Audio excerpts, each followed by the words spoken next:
Coronavirus pandemic. The first case of COVID-19 was registered in Ukraine in March. For 9 months, more than 1 million Ukrainians became infected. Over 680,000 people overcame the disease. 18,000 died. According to the Ministry of Health, at the beginning of the pandemic, country medical facilities had only 12,000 places for patients with coronavirus. Now there are 46,000, of which more than half are equipped with oxygen. If in spring the critical figure for Ukraine was 3,000 new cases daily, which could make the medical system collapse, now the situation is improved and the figure is 10 times more. We also continue working to get the vaccine against COVID-19. We are really looking forward to it at the end of the first quarter of 2021. Our doctors and our military, as well as social workers and teachers, will receive it first. And of course, our citizens from the temporarily occupied territories will be included in the vaccination plan. We don't forget about them. These are our people. They are Ukrainians. The ceasefire in Donbas. Since the ceasefire came into force on July 27, the longest ceasefire since the beginning of the conflict started in the east of Ukraine.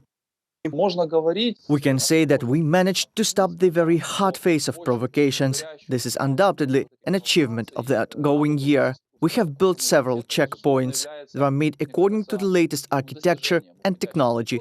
People from the occupied territories can easily come to Ukraine and receive administrative services. The state policy towards the inhabitants of those territories was changed completely and was made more human. Despite the pandemic, we have opened new checkpoints. This is very important. This is a demonstration of our attitude towards people who live on that territory. They are our citizens. I believe there is a progress. Opening of the land market. On March 31, Parliament lifted the moratorium on agricultural land sales. The law gave landowners the right to sell or buy land. Before that, people could only lease the land. Sale of land will be allowed from July 1, 2021.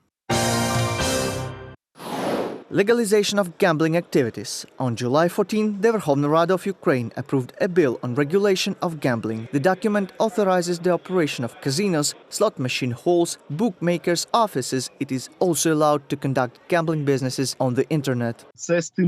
This stimulates the development of the hospitality industry. First of all, gambling establishments will be located in 3 5-star hotels. We expect that in 2021, the state budget will receive about $25 million for gambling industry. This money is not from taxes, but from the sale of gambling licenses. On October 27, the Constitutional Court of Ukraine cancelled criminal liability for false declaration of officials' income. The court has also blocked the right of the National Agency for the Prevention of Corruption to check electronic declarations. Anti-corruption reform was set to be stopped. In December, the Verkhovna Rada restored the powers of the agency. Parliament has also returned responsibility for false declarations. President of Ukraine Volodymyr Zelensky is going to toughen the punishment for false declarations. In January, he is going to submit a corresponding bill to the Verkhovna Rada. It's going to foresee imprisonment for violators. On December 29, the president dismissed the chairman of the Constitutional Court, Alexander Tupytsky, for a period of 2 months. The decision was made after Volodymyr Zelensky received a petition from the Office of the Prosecutor General. It says that Tupytsky is suspected in a corruption crime. Local elections in Ukraine. The turnout was low, 37%, but at the same time the vote allowed to reset the local governments throughout the country. The Sluga Narodu party received the most mandates and is represented in local councils throughout Ukraine. The elections, in my opinion, were quite democratic. There is no single winner, no uniformity in the results.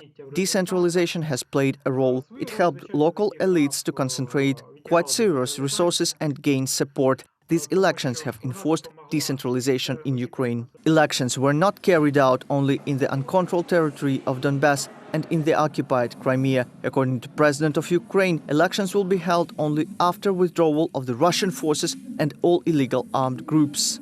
Reported by Nick Starkov, Artem Golub, UATV News.